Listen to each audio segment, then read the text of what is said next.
5분 말씀. 오늘 제목은 다시 오시는 주님 신랑으로 맞을까 심판주로 맞을까입니다. 예수 재림은 주후 70년경부터 뜨거운 감자로 부상했습니다. 초대교회는 재림은 예수 성천 후 곧 실현된다고 믿었고, 심지어 동시대인들은 예수로부터 직접 자신들이 죽기 전 그의 재림을 볼 자들도 있다고 들었습니다. 이는 사실은 성령 강림을 두고 한 말입니다. 마태복음 16장 28절, 마가복음 9장 1절.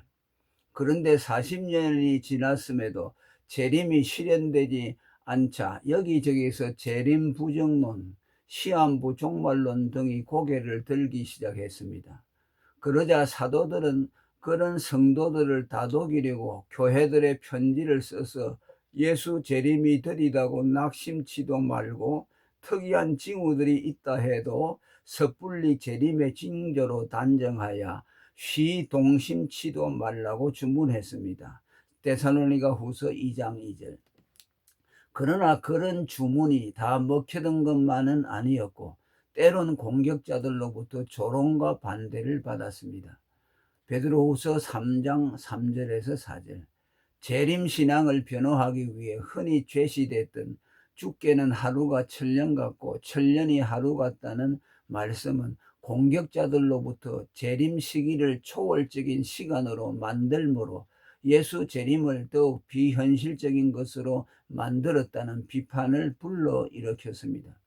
그러나 그들의 비판은 유한된 시공간에서 구현된 초월적인 재림 사건은 그런 식으로밖에 표현할 수 없다는 점을 간과한 데서 나온 것입니다. 재림뿐만이 아닙니다.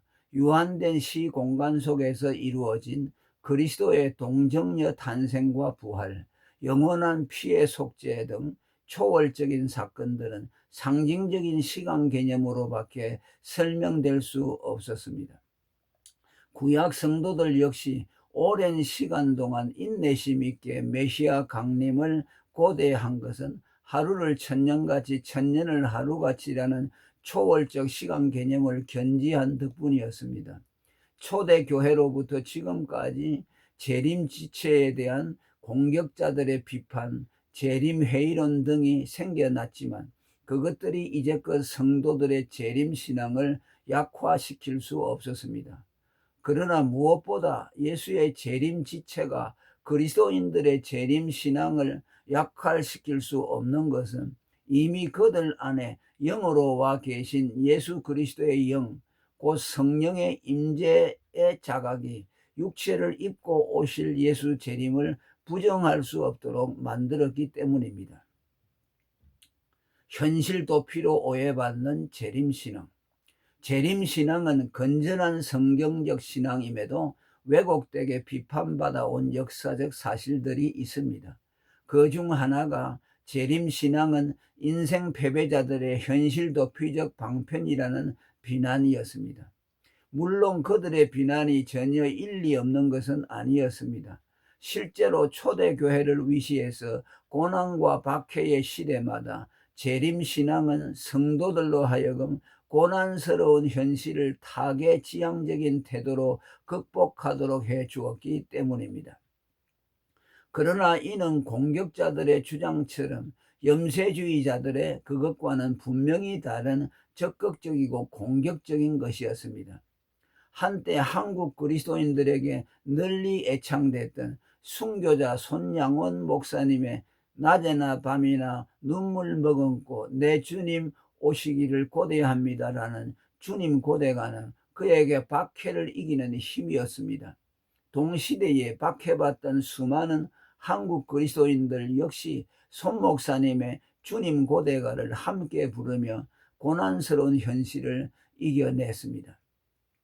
그러다 해방과 6.25 사변을 지나오면서 차츰 한국 사회가 가난과 혼란을 벗어나 사회가 안정되고 소위 먹고 살만하게 되자 그 뜨겁던 재림신앙은 점차 약화됐고 오늘날에는 언제 그랬느냐는 식이 되어버렸습니다. 이런 재림신앙의 약화에 대한 공격자들은 봐라, 재림신앙의 현실 도피적인 마취제였다는 우리의 주장이 맞지 않았느냐라고 비아냥거립니다. 그들의 비판에 귀 기울일 만한 점도 없진 않으나 재림신앙은 오히려 고난과 평안의 때를 막론하고 여전히 견지돼야 할 일상적인 신앙입니다. 유사 이래로 오랫동안 평안과 풍요를 구가하는 말세지만의 오늘 같은 시대에 더욱 요구됩니다. 노아가 방주에 들어가던 날까지 사람들이 먹고 마시고 장가들고 시집가더니 홍수가 나서 저희를 다 멸하였으며, 또 롯의 때와 같으리니 사람들이 먹고 마시고 사고 팔고 시집 심고 집을 짓더니 롯이 소돔에서 나가던 날에 하늘로서 불과 유황이 비오듯 하여 저희를 멸하였느니라. 인자에 나타나는 날에도 이러하리라 라고 했습니다. 또 너희는 스스로 조심하라. 그렇지 않으면 방탕함과 술취함과 생활의 염려로 마음이 둔하여지고 뜻밖의 그날이 덕과 같이 너희에게 임하리라. 너희는 장차 올 이 모든 일을 능히 피하고 인자 앞에 서도록 항상 기도하며 깨어 있으라 하시니라. 누가복음 21장 34절에서 36절. 다음으로 신랑으로 오시는 예수입니다. 흔히 예수 재림하면 사람들은 먼저 종말과 심판을 떠올리며 공포심에 사로잡히는데, 사실 예수 재림은 예수 그리스도가 자기 피로 연합한 그의 신부를 취하러 오시는 것입니다.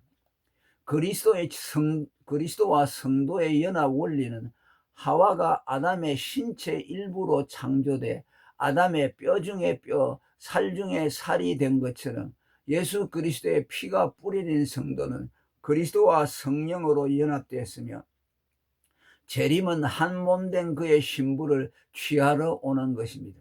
초림의 예수는 자기 백성을 저희 죄에서 구원할 자이심이라는 그의 이름대로 택자들의 죄를 구속하러 왔기에 죄인들의 접근에 제한이 없었습니다. 강도, 세리, 창기를 비롯해 그 어떤 흉악자도 그에게 접근이 금해지지 않았습니다. 이는 어느 누구나 오라, 어느 누구나 죽게 나오라, 어서 와서 주의 말씀 들으라, 하늘 아버지가 오라 하시니 어느 누구나 오라, 어느 누구나 죽게 나오라, 어서 와서 주의 말씀 들으라, 하늘 아버지가 오라 하시니 어느 누구나 오라. 찬송가 257장. 죄짐에 눌린 사람은 다 죽게 나오라. 찬송가 257장 가사 그대로입니다. 그러나 죄와 상관없이 오시는 예수 재림일은 그의 피로 연합된 성도와의 재회의 날이며 죄인들의 접근이 엄격히 제한됩니다. 그래서 재림 예수는 공중 재림을 하시며 신부된 성도들은 공중에서 그를 영접할 것입니다. 데살로니가전서 4장 17절. 그리고 성도는 예수 그리스도를 생면부지로 만나지만 누가 그분이라고 알려주지 않아도 본능적으로 그가 신랑 예수임을 알아볼 수 있습니다. 이는 이미 그가 자기 안에 성령으로 내주에 계시기 때문입니다. 사실 예수 재림일은 이미 성도에게 와 계신 분을 만나는 날입니다. 이제도 계시고 전에도 계시고 장차 오실이라는 말씀 그대로입니다. 이처럼 어린 양 그리스도의 피로 연합된 그의 신부들이 신랑 그리스도를 고대하는 것은 당연합니다. 신랑을 고대하며 기다리는 열 처녀 비유는 그리스도의 신부들의 신랑에 대한 고대를 예표합니다. 다음으로 심판주로 오시는 예수입니다. 그리스도인이라 자처하나 주의 재림에 무관심하고 그의 오심을 예비치 않는 사람들이 있습니다. 이들은 예수 피로 구속받지 못해 그와 연합되지 못한 자들이기에 그와 무관한 것입니다. 따라서 재림 예수를 신랑이 아닌 심판주로 맡게 될 것입니다. 어린 양의 피뿌림을 받지 못한 자는 그의 피가 그를 심판할 것입니다. 성경은 어린 양의 피를 죄인을 구원하는 구원의 잔으로 말하기도 하고 죄인을 심판하는 진노의 잔으로 말하기도 합니다. 어린 양의 피를 구원의 잔, 잔으로 마시지 않는 자에게는 필경 그것이 그에게 진노의 잔이 될 것입니다.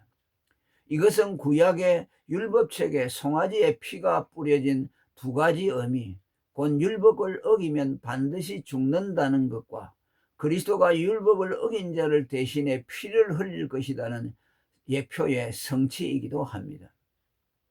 어린 양의 구원의 잔을 들 것인가, 진노의 잔을 들 것인가는 그의 은혜를 입었느냐, 입지 못했느냐에 의해서 결정될 것입니다. 그리고 어린 양의 피로 구속을 받은 신부들은 어린 양의 혼인잔치에 들어가게 될 것이고, 그의 피뿌림을 받지 않은 자들은 바깥 어두운 데로 쫓겨날 것입니다. 만일 누구든지 주를 사랑하지 아니하거든 저주를 받을지어다. 주께서 임하시느니라. 고린도전서 16장 22절. 그 아들에게 입맞추라. 그렇지 아니하면 진노하심으로 너희가 길에서 망하리니 그 진노가 급하심이라. 시편 2편 12절. 이라고 한 것은 그리스도의 신부되지 못한 자가 그의 재림 때 받을 진노를 두고 한 말씀이기도 합니다. 그리스도를 심판자로 맞지 않으려면 그의 재림 전에 그의 피뿌림을 받아 그와 연합해야 합니다. 다음으로 예수 재림 시 가장 필요한 것. 마태복음 25장에는 재림하시는 신랑 예수를 고대하는 성도들의 영적 상황이 잘 묘사되어 있습니다. 예수 재림 시 슬기로운 처녀, 미련한 처녀를 막론하고 모두가 다 졸며 잤다라고 했습니다. 그들은 사랑하는 신랑이 오기를 학수고대했던 그리스도의 신부들이 분명했음에도 모두 영적 잠에 빠지는 신앙의 한계를 드러냈습니다. 그런데 놀라운 것은 졸며 잔 그들은 모두 다 혼인잔치에 배제돼야 마땅하건만 그중 일부는 혼인잔치에 들어갔다는 사실입니다.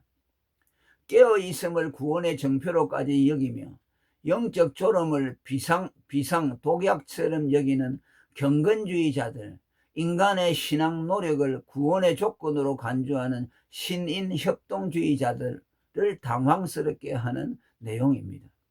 그들은 잠깐의 방심을 신앙 성패를 결정짓는 요소, 곧 마귀의 지배 아래 들어가고 구원에서 탈락되는 요인으로 생각하기 때문입니다. 그들의 논리대로라면 졸며 잔 그들 모두는 예외 없이 혼인잔치에 배제돼야 마땅합니다. 이 열 처녀들만 그러겠습니까? 인간 모두의 실상입니다. 우리의 경험에 비추어 보더라도 깨어 있으려 애쓰지만 안 되는 때가 얼마나 많습니까? 겟세마네 동산에서 예수님의 제자들 모두가 졸며 잤거늘 거듭 졸며 잤거늘 이라는 말씀이 거듭 반복되는 것을 본 예수님이 한시 동안도 깨어 있을 수 없더냐라고 한 책망은 그들에게만 해당되는 말이 아닙니다. 칼끝 위에라도 서 있을 듯이 정신일도했다가 깜빡깜빡하는 것이 우리 인간의 실상입니다. 열 처녀들 역시 어쩌면 신랑 도착 직전까지 열심히 깨어있다가 도착 시에 잠시 졸았는지도 모릅니다. 만일 주님이 경건주의자들, 신인 협력주의자들의 주장대로 그런 자들을 모두 내친다고 한다면 구원받을 자는 아무도 없습니다. 물론 영적인 잠에도 두 가지가 있습니다. 한 번도 깨어본 적이 없는 처음부터 사망의 잠을 잔 자들이 있고, 중생했지만 육신의 약함으로 깜빡 조는 자들이 있습니다. 다윗의 잠, 요나의 잠, 베드로의 잠 등은 후자의 경우입니다. 지혜로운 다섯 처녀의 잠도 아마 그런 류의 잠이었을 것 같습니다. 지혜로운 다섯 처녀가 혼인잔치에 들어간 것은 방심 여부보다는 기름 준비 여부에 의해 결정됐으며, 여기서 우리는 일시적 방심보다 기름 준비가 더 중요하다는 것을 알 수 있습니다. 기름 준비에 대한 견해들이 분분합니다. 혹자는 믿음 준비라고, 혹자는 중생받음이라고 말하기도 합니다. 또 어떤 이는 혼인잔치의 참여 여부가 곧 구원 여부는 아니라며 기름 준비를 믿음, 중생과 연결 지우는 것은 합당치 않다고 주장하기도 합니다. 어떻든 당신은 지혜로운 다섯 처녀들처럼 때때로 깜빡깜빡할지라도 그리스도의 피뿌림을 받고 당신 안에 성령의 이끌림을 받아 예수 재림을 간절히 고대합니까? 그리고 그의 오심을 예비하며 그 앞에 설 날을 준비하고 있습니까? 그러면 됐습니다. 걱정하지 마십시오. 할렐루야. 오늘은 여기까지 하겠습니다.